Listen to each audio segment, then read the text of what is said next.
Hi class.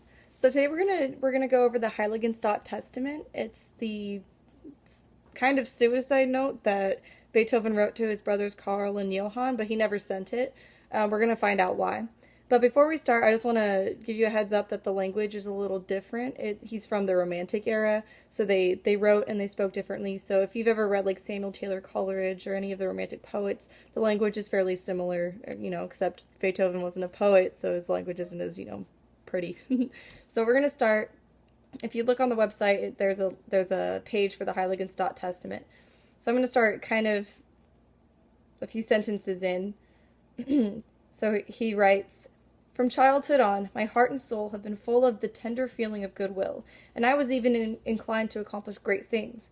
But think that for 6 years now I've been hopelessly afflicted, made worse by senseless physicians, from year to year deceived with the hopes of improvement, finally compelled to face the prospect of a lasting malady, whose cure will take years or perhaps be impossible." So he's now realizing that his deafness is permanent, and he's having a really hard time coping with it, and he's having an internal conflict over how he's supposed to, as he said, accomplish great things. And from childhood on, everyone was praising him, and now he's thinking that he's kind of worthless.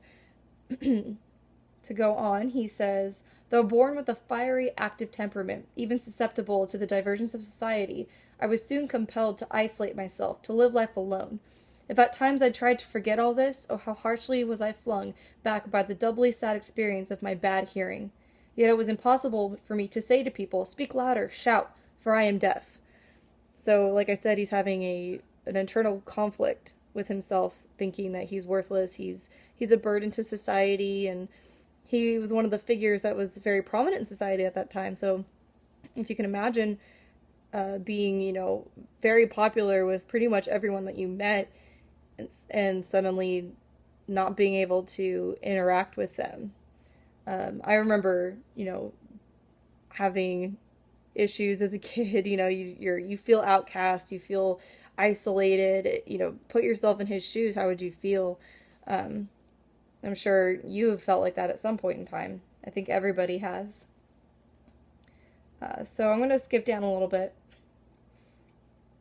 He says, "Thus it has been during the last 6 months which I have spent in the country. By ordering me to spare my hearing as much as possible, my intelligent doctor almost fell in with my own present frame of mind, though sometimes I ran counter to it by yielding to my desire for companionship. But what a humiliation for me when someone standing next to me heard a flute in the distance and I heard nothing, or someone standing next to me heard a shepherd singing and again I heard nothing." If you watch the documentary, or it's like a movie kind of documentary on his life, there's actually a scene in there where it mentions this, and it kind of plays it out where he's walking through the field with one of his friends, and he's like, "Oh, do you hear that? It's a shepherd, or it's a flute playing." And he's like, "You're kidding. There's nothing playing." So that's what he's talking about. People would hear things and he would feel left out. So near throughout this, he's saying that he's going to pretty much rid himself of the world, and he's talking of committing suicide. But then near the end, he realizes that he can't. Let me find it.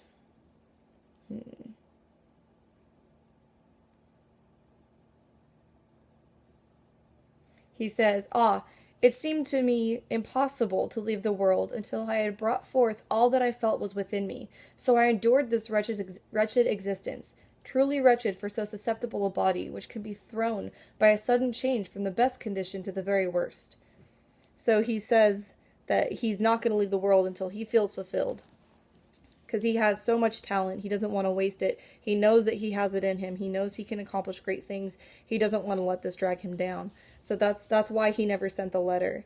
So if you look at this, it's kind of like a life lesson. You feel like you just want to give up, but then you have to realize, and if you know anybody that's been going through anything like this, or in the future, if it's yourself, you have to realize that everybody's meant for something great. Everybody has a purpose. Everybody is going to accomplish something great, because everybody has a talent, and you just need to find it. You can't give up. And that, to me, that's very inspiring, that he went on to be one of the greatest and most known composers of all time. Right after he wrote this, after he had his epiphany of, I'm great and I'm going to do great things, he wrote the Eroica Symphony, Symphony Number 3, and it's the most influential symphony in history because it changed music henceforth after that. So if you could listen to that, that would be great. It's my favorite symphony, so I hope you enjoy it as well. Thank you.